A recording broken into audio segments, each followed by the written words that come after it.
Muito bem. Ahn, Vamos colocar a apresentação.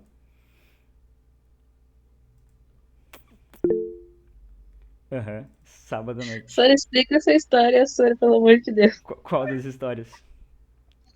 Que tiraram teus pontos sobre efeito de álcool. Agora tá na gravação! Tá, mas não tem problema. É uma amiga minha, ela é formada em medicina já, ela é médica. Só que a gente tava numa festa daí, ela se ofereceu pra tirar os meus pontos. Tá. Gente, eu coloquei então a nossa apresentação no Google Meet dessa vez, porque da última vez no MConf ficou uma porcaria, né? E eu tô seguindo aqui, tô acompanhando mais ou menos com vocês as mensagens do chat pelo celular, tá bom? Mas meu celular ele é meio pré-histórico. Enfim, eu fiz uma alteração também, eu tinha escrito pouca coisa nos últimos slides da aula anterior, eu tinha colocado bastante imagem, né? E você estava querendo copiar e eu estava passando a milhão, era eu, o Relâmpago Marquinhos, ali assim vocês não conseguiram copiar nada. Então dessa vez eu fiz uma alteração, por quê? Porque eu tô aqui por causa de vocês, única e exclusivamente por causa de vocês. Então se algo tá ruim para vocês, tá péssimo para mim. Então eu fiz algumas alterações, quando eu colocar um texto, eu coloquei mais texto, mais coisa escrita, e quando eu colocar um texto e eu já passar para as minhas imagens falando as coisas a milhão, eu vou colocar o texto num cantinho, numa janela branquinha que vai aparecer aqui no canto para vocês no slide. Tranquilo? Daí vocês conseguem ir copiando enquanto eu vou falando. Espero que fique legal pra vocês. Boa noite, boa noite. Tá bom, gurizada. Eu vou começar porque a gente tem bastante coisa pra falar. As questões que eu coloquei pra vocês, já coloquei as questões dessa semana, tá? E amanhã vocês vão ter monitoria comigo, tá? Eu vou fazer a monitoria com vocês. Eu vou corrigir as questões da semana anterior, que inclusive as questões da semana anterior tinham algumas coisas que a gente vai ver hoje, porque eu fiz elas planejando uma aula que não deu tempo de dar. Ahn, e esse slide que vocês vão ver agora está um pouquinho diferente do que vocês têm no cronograma, boa noite, que... Porque eu fiz isso aqui assim, eu coloquei essa questão da URGS de 2020 pra gente fazer uma revisão do conteúdo da semana passada, beleza? Então ela traz um textinho pra gente falando sobre algumas moléculas meio complexas assim, que apareceram na Terra, que vieram por meio de um meteoro, né, de um meteorito chegaram à Terra. E daí ela faz algumas afirmações, ele assim, né? Na primeira ela fala: a notícia reforça a possibilidade da vinda de seres vivos de outros planetas, tal como postulado por Pasteur em 1860. Começa errado porque, né, galera, não são seres vivos, são moléculas complexas. Essas moléculas, por meio daquela evolução química que a gente comentou, elas podem originar seres vivos, mas elas não são. Então aí já começa errado. Segunda coisa que está errada, e vocês me perguntaram isso na última aula, vocês falaram: Sora, a URGS vai nos cobrar o nome da pessoa e a relação com o que ela postulou, com a teoria dela, o trabalho dela? Não, não vai. Mas aqui, por exemplo, se vocês lembram do Pasteur, o Brabo, lembram? Ele tá com cara de Brabo. Se vocês lembram do Brabo, galera, e vocês lembram do experimento, tinham questões sim, mas não tem problema, tá lá no cronograma e são 9 questões tranquilas. Na verdade, a 8 e a 9 o pessoal tava meio louco quando fez, elas são bem viajadas. Tá? E tem questões já dessa semana também, da aula de hoje. Galera, o Pasteur, então, o brabo, se vocês lembram lá do experimento que ele fez, né? Ele fez o bico de cisne e ele comprovou, então, que a vida ela não se forma por geração espontânea, que a vida ela não se forma então por abiogênese, né? Ele comprovou a lei da biogênese, a lei da vida pela biogênese. Então, se vocês soubessem a teoria dele, quem ele é, o nome dele com a teoria, vocês já saberiam que está errada a questão, beleza? A teoria da biogênese argumenta que os primeiros seres vivos surgiram a partir de matéria inanimada. Não, ela se gera a partir de. Essa é a teoria da abiogênese. Lembra que o A significa negação, né? Então, a abiogênese quer dizer que não precisa de uma vida pré-existente. Rebeca, não, vocês só fazem, mas daí todas as quartas-feiras, às 6h30, vocês têm monitoria. Ou 6 horas, ou 6h30, não lembro. Eu confirmo depois. Vocês têm monitoria daí. É 5h30, eu acho. Só. 5h30, né? Olha aí, eu ia entrar errado amanhã. Que perigo. E vocês fazem, daí eu corrijo algumas questões, vocês trazem as dúvidas e algumas eu corrijo assim da minha cabeça, né? Que me dá na telha. C. Os primeiros seres vivos surgiram na Terra foram os coacervatos, ou coacervados, né? Já começa errado por aqui, né, galera? Porque os coacervados, eles não são seres vivos, né? Coacervados são moléculas orgânicas complexas que se formam pelaquela evolução química, mas não são seres vivos, né? E não são também agregados de moléculas inorgânicas, são principalmente moléculas orgânicas. A teoria da geração espontânea sustenta que os seres vivos surgiram a partir de moléculas orgânicas da atmosfera primitiva. Não, isso aí é aquilo que a gente viu na evolução química que a gente vai comentar agora nos próximos slides rapidinho. E os experimentos de rede com pedaço de carne no século XVII, tive que pensar, corroboraram a teoria da biogênese. Vocês lembram lá na aula passada? O rede pegou a redezinha, o rede pegou a rede, botou uma rede em cima dos potinhos e ele viu que não apareceu larvinha de mosca em cima da carne que estava tapada pela redezinha, né? Então, o experimento dele, apesar dele ter sido refutado pelos seus contemporâneos, foi sim, o meu legal tá torto, vocês viram, né? Não consigo esticar o dedo. Foi sim, corrobora com a teoria da biogênese. Tranquilo? Seguindo, vão mandando coisa no chat, vão ligando o áudio, vamos interrompendo, por favor. A gente estava vendo a nossa atmosfera primitiva lá na Terra, lá no início, né? Então, cheia de amônio, de metano, de hidrogênio, de vapor de água e essas descargas elétricas daquele temporal curtinho de 2 milhões de anos, né? Que foi levando essas moléculas a se energizarem e com essa energia foram fazendo ligações químicas até formar os coacervados, que não são seres vivos. Isso é pegadinha clássica pra cair no vestibular, assim, um pega-ratão, tá bom? Que vai dizer para vocês que os conservados são seres vivos, eles não são seres vivos ainda, tá? Mas eles passam a sofrer processos evolutivos semelhantes aos dos seres vivos. Até aqui da aula passada, tranquilo. De onde surgiu então a primeira vida? Tem essa teoria da evolução química do planeta, que é isso que nós vimos agora, e daí o Miller, galera, ele fez um experimento em que ele simulou em laboratório as condições do que seria a atmosfera primitiva, beleza? E nesse experimento, então, ele colocou um vapor de água ali, aliás, desculpa, uma água evaporando, esse vapor de água ele sobe e ele chega numa câmara onde tem aqueles gases que possivelmente compunham a nossa atmosfera primitiva, e esses gases sofriam descargas elétricas e eram condensados na próxima etapa do tubo por resfriamento até cair numa alça de observação lá embaixo, uma alça de coletagem. E nessa alça ele conseguiu formar aminoácidos. Aminoácidos são os monômeros. O que são monômeros? Vocês vão ver com o Prof. Cris na quinta-feira, não sei se nessa próxima quinta.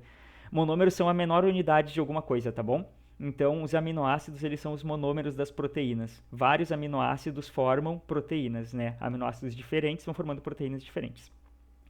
E as proteínas formam tudo que tem no nosso corpo. Minha unha é feita de proteína, minha pele é feita de proteína, meu cabelo é feito de proteína, né? Então, seres vivos são feitos de proteína, de muita proteína. Outras coisas também, obviamente, mas muita proteína. E o cara chegou a fazer aminoácido no tubinho dele, gente, só com água, gás e eletricidade. Então, a comunidade científica e vocês agora devem estar assim.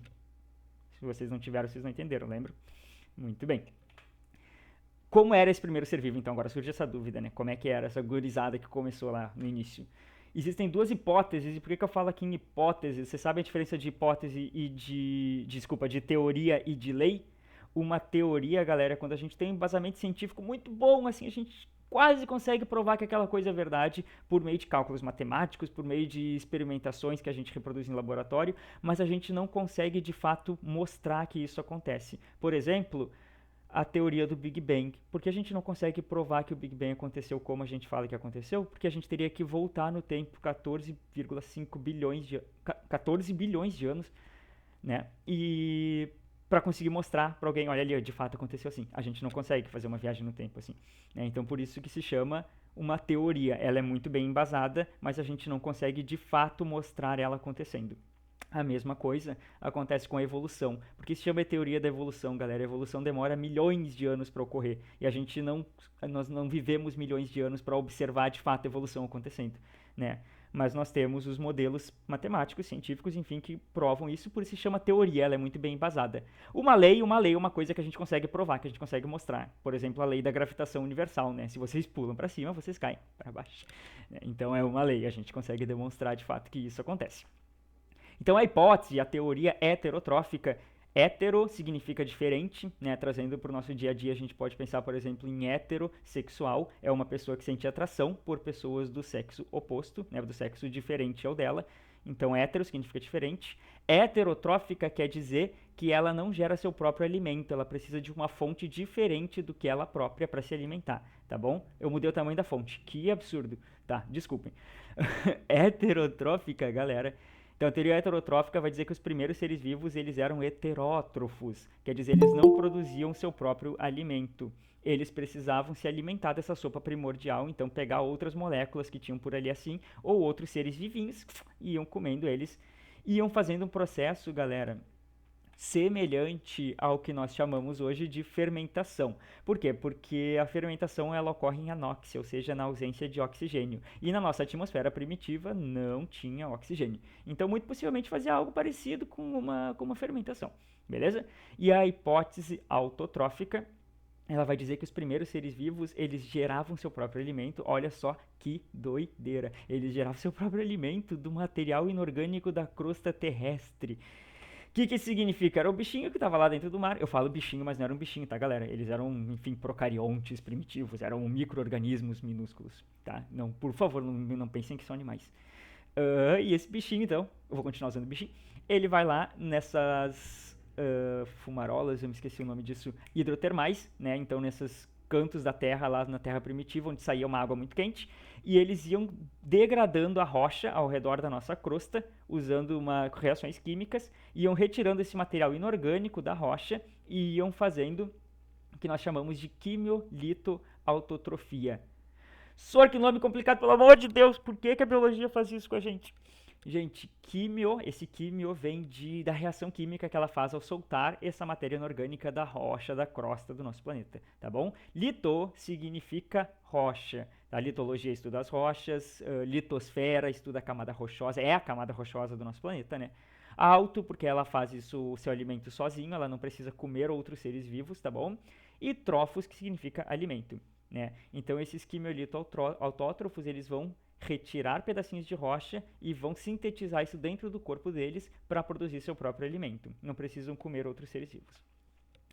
Essa teoria ela foi muito bem sustentada lá pelos anos 80, quando nós encontramos arqueobactérias. Vocês vão ver isso com o professor Matheus lá para frente, tá bom? Que são micro-organismos parecidos com bactérias, próximos ali, parentes, que vivem nessas hidrotermais hoje em dia, na atualidade, tá bom?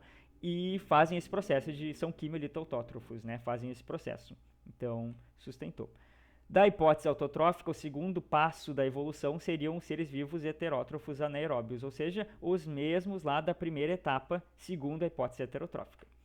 Tá bom? Depois, nas duas etapas, surgiriam os autótrofos fotossintetizantes, então aqueles que conseguem, com a luz do sol e com o hidrogênio da água, produzir oxigênio, tá bom?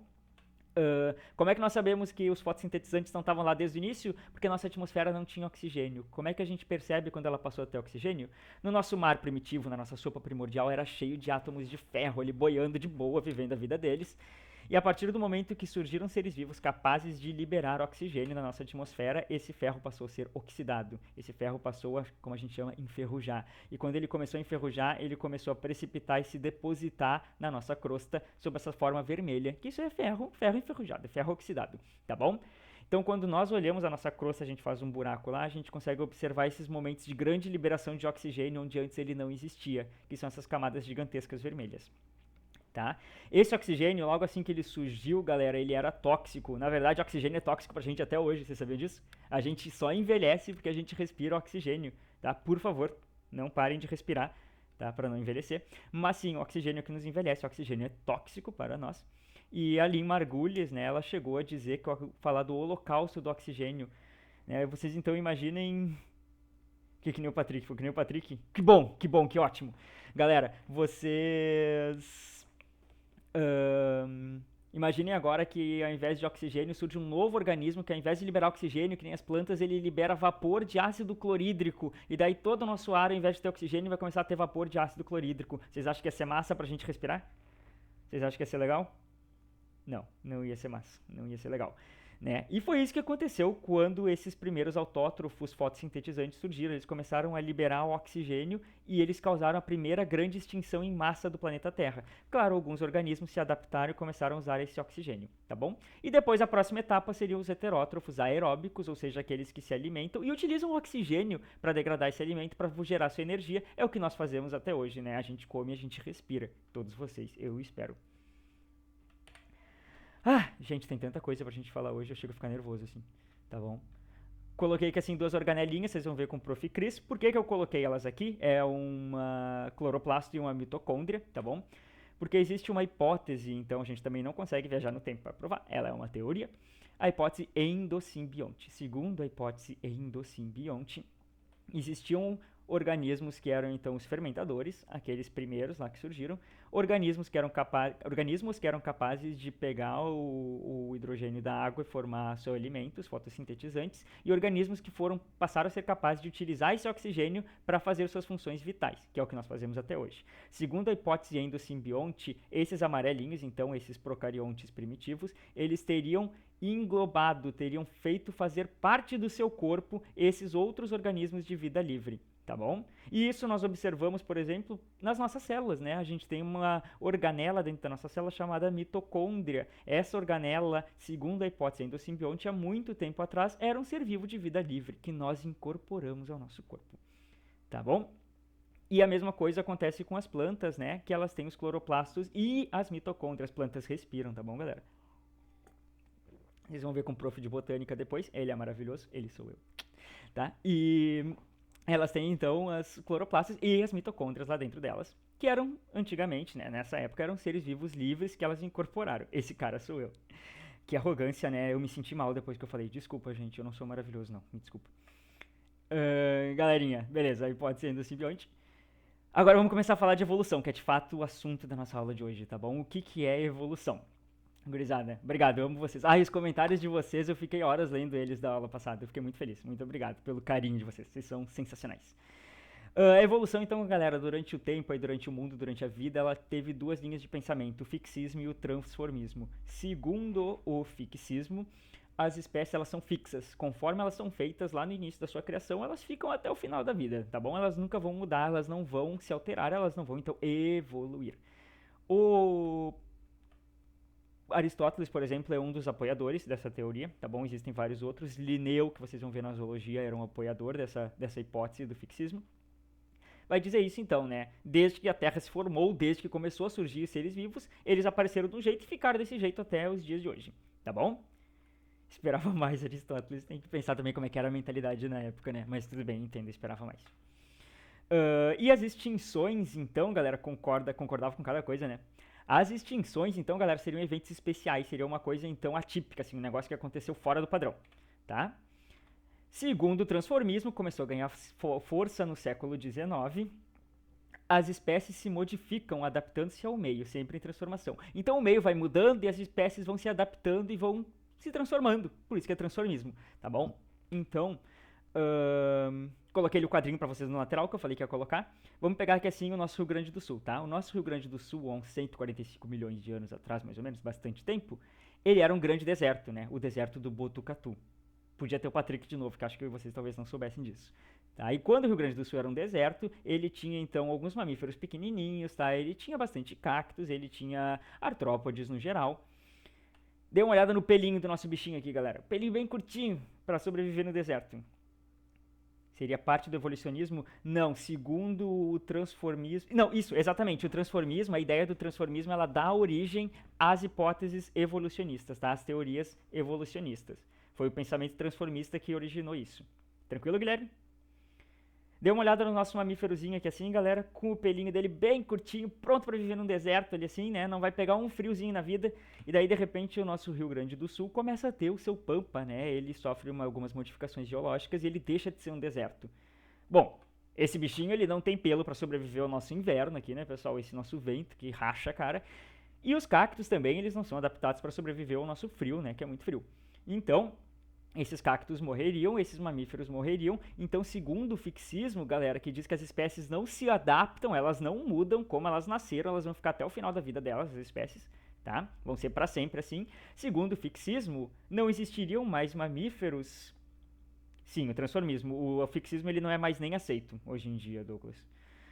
Segundo, então, o fixismo, galera, não existiriam mais mamíferos no Rio Grande do Sul e não existiriam mais cactos no Rio Grande do Sul. Né? E existem cactos e mamíferos no Rio Grande do Sul. Por quê? Porque eles se transformaram, eles se adaptaram a esse meio e estão aí até hoje, né, galera? A gente tem muito cactos no Rio Grande do Sul, tem muito mamífero no Rio Grande do Sul.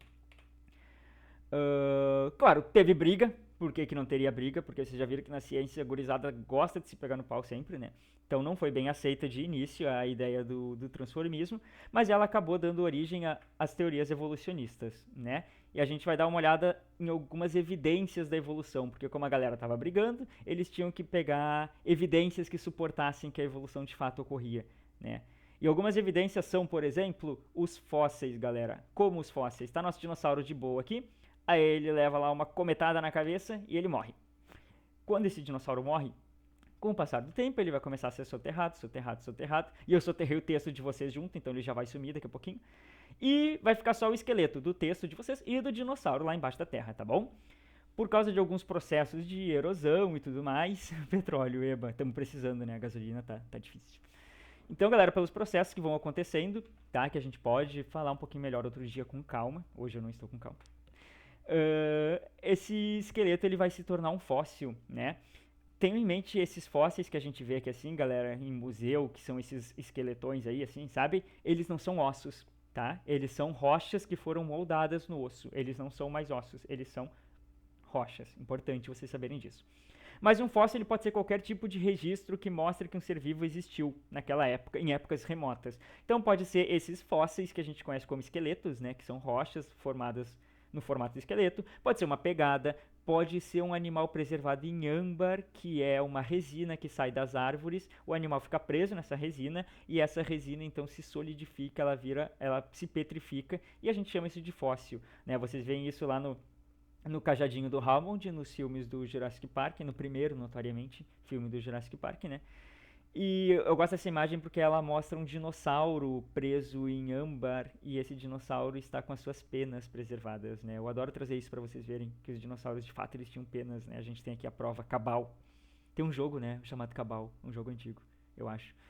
Bom, os fósseis eles também podem, os ossos se decompõem. Sim, exatamente. Os ossos, na verdade, eles vão sendo, eles são, eu acho que eu tenho um negócio para mostrar para vocês aqui, em algum lugar.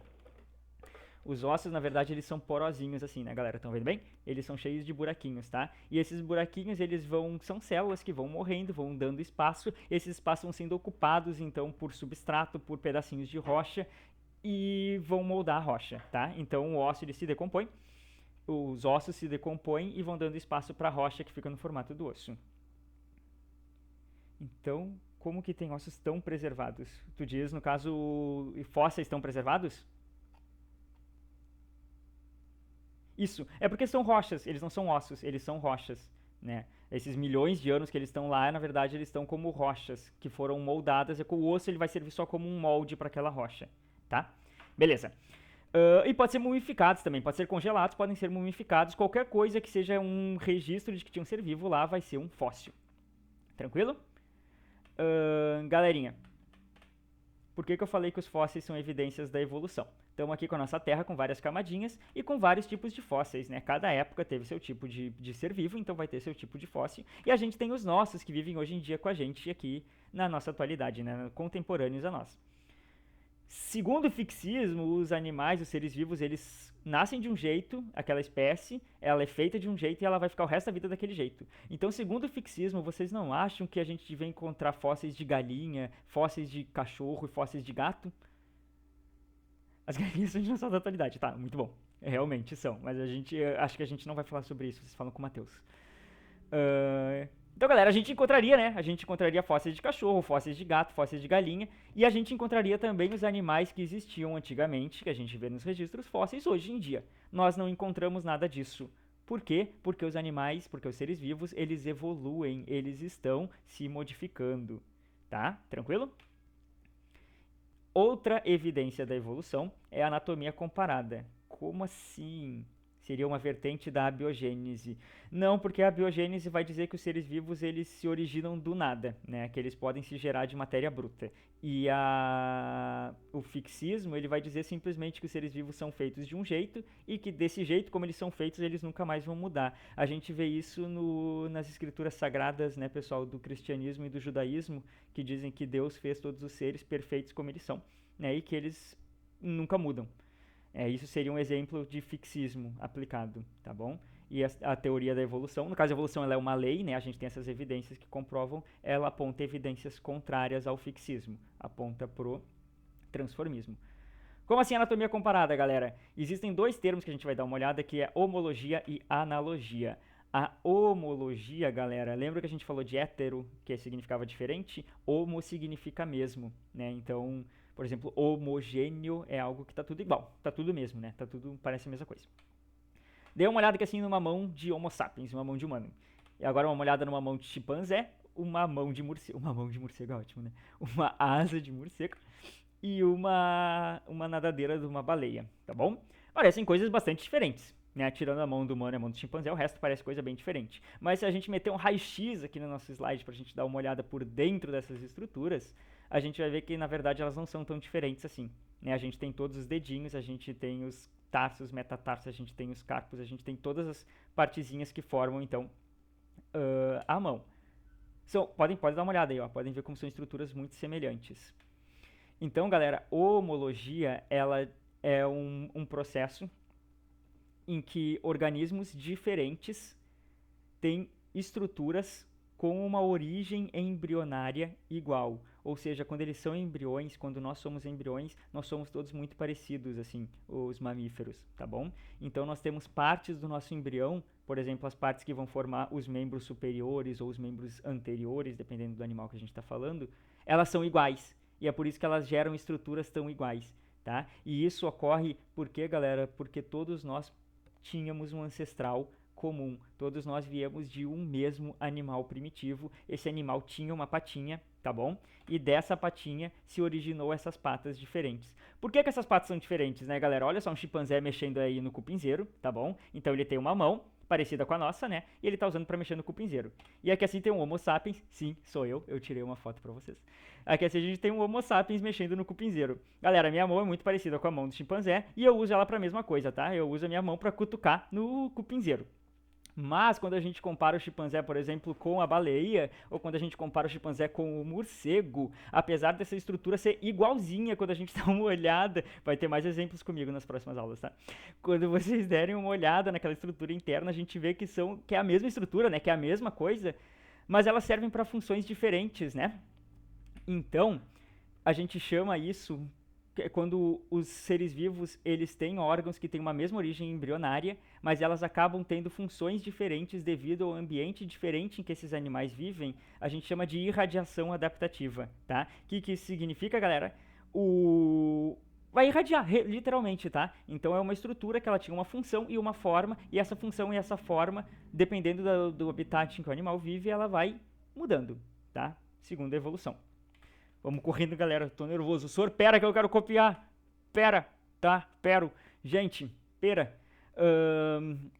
Voltando então. Seria as estruturas, então, elas têm todas a mesma origem embrionária, porque todos nós temos um mesmo ancestral comum, tá? Mas essas estruturas, elas podem ter funções diferentes, como é a pata de um morcego, a pata de um cachorro, por exemplo, a mão do chimpanzé, a nadadeira da baleia, a asa do morcego, são estruturas que têm a mesma origem, são a mesma coisa quando a gente dá uma olhada de perto, dá uma estudada nelas, mas elas servem para funções diferentes, né? Então elas sofreram um processo de irradiação adaptativa, né? Irradiou aquela função que ela serve, né? E se adaptou ao meio.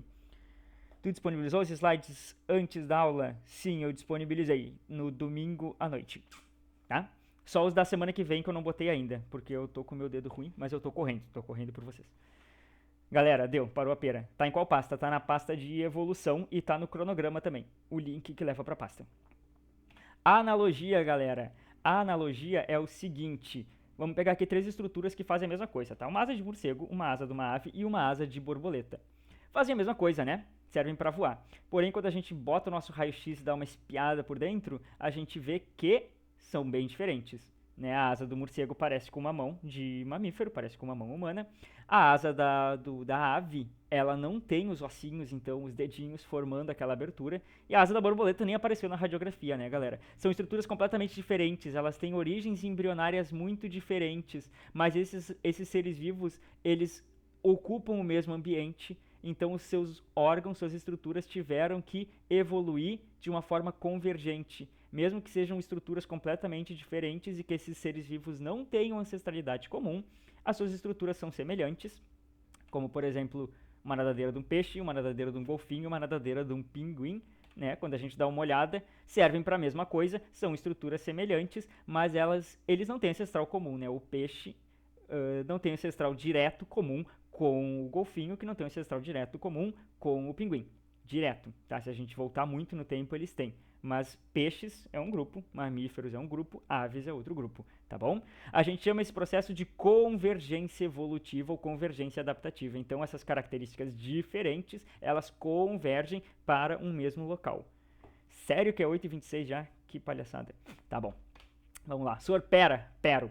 Então, galera, a analogia diferente da homologia, ela vai pegar estruturas que são iguais, vão ter a mesma função, vão ser inclusive semelhantes, mas elas não têm nenhuma revelação evolutiva. Esses seres vivos que têm essas estruturas, elas não se formaram no mesmo ancestral primitivo, elas surgiram em mais de um ancestral de cada um desses bichos e elas convergiram na sua evolução para ocupar aquele habitat em que eles estão. Gente, posso passar? Vou passar. Então, nosso resuminho aqui é assim, tá bom? Do que são os dois, vocês podem dar uma olhada depois para copiarem com mais calma. Como que ocorre a evolução?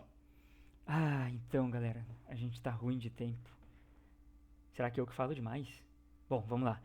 Como que ocorre a evolução, galera? Eu vou começar pelo menos esse raciocínio com vocês. Esse da girafa vocês já viram, né? Então são as girafas, pessoal, há muito tempo atrás, quando a África ainda estava num período mais úmido, mais frio, ela tinha muitas árvores e pouca grama, tá bom? E as girafas, elas tinham pescoços curtos, tá? Não que nem eu coloquei aqui pra vocês, mas elas tinham travei. Pescoços, pescoços curtos, tá bom? Com o passar do tempo, a África ela sofreu um processo de aridização, ela ficou muito mais seca, então ela começou a ter muito mais grama e as árvores começaram a perder seu espaço. Com as árvores perdendo espaço, começou a ter uma competição muito grande por alimentação, né, nessas árvores. Tinha muita gente, exatamente, as savanas, né? As savanas têm muita grama e poucas árvores. Então começou muita gente ali brigando para pegar essas árvores, começou a sobrar folha só lá no topo das árvores. E foi aí que as girafas passaram a ter seus pescoços. Agora eu falei uma vez errado, eu vou falar errado. Meu Deus. Passaram a ter seus pescoços compridos, tá bom? Isso é evolução, tá bom? Isso é o transformismo. A girafa tinha um pescoço de um jeito, ele virou de outro, se adaptando àquele meio em que a girafa estava, tá? Como que ocorre isso, galera? Como ocorre essa adaptação a esse meio diferente? A gente tem duas teorias principais. A teoria de Lamarck e a teoria de Darwin. Segundo a teoria do Lamarck, galera, essa transformação vai obedecer à lei do uso e desuso. A lei do uso e desuso vai dizer que a girafa vai forçar tanto o pescoço dela que ele vai começar a esticar, e quando ela tiver um filho, esse pescoço ele vai ser passado, já esticado, para o filho, tá bom? Então vocês podem fazer o experimento, vocês podem esticar o pescoço todo dia, vocês meia hora esticam os pescoços, tá? E a gente vai ver semana que vem se vocês estão com o pescoço mais comprido, e se vocês vão para os próximos filhos de vocês, vão nascer com o pescoço comprido, tá bom? A teoria do Lamarck, ela vai dizer isso, tá? Tipo siso, desuso. Pois é, eu não vou ter tempo de explicar isso pra vocês hoje. Eu vou parar no Lamarck, tá? Semana que vem, porque é 8h30, né, que a gente acaba. E é o lamarquismo, exatamente, tá bom? Faz academia pro filho nascer com barriga trincada. Pois é, meus pais não fizeram, vocês percebem, né? Só me olhando. Eu nasci sem barriga trincada. Tá? Isso, a teoria do Lamarck, ela vai dizer isso, que pelo uso e desuso do pescoço, tá bom? Então, a girafa vai esticando tanto o pescoço para alcançar aquelas folhas que ela começa a ter o pescoço comprido, e tendo o pescoço comprido, ela vai transferir essa característica de pescoço comprido pros seus filhos, tá bom? A gente continua essa parte, deixa eu interromper a nossa apresentação, deixa eu voltar para a nossa reunião. A gente continua essa nossa parte, galerinha, da evolução, para falar da teoria do Darwin. Foi bem pouquinha coisa que faltou hoje, a gente tá mais tranquilo. Na semana que vem, eu tô salvando o chat, tudo que vocês me mandaram, porque amanhã, às 7 horas da manhã, eu tenho a minha terapia, e depois da minha terapia eu vou ler todas as perguntas e responder tudo aquilo que eu não consegui responder para vocês. Pode ser? Gurizada, vocês estão dispensados, mas eu vou continuar por aqui ainda até acabar a reunião. Quem quiser ficar aí conversando comigo, não quero roubar o intervalo de vocês, tá bom? Espero que vocês tenham gostado, desculpe a correria de novo e boa noite para todos. Obrigado pela participação. Boa noite. Valeu.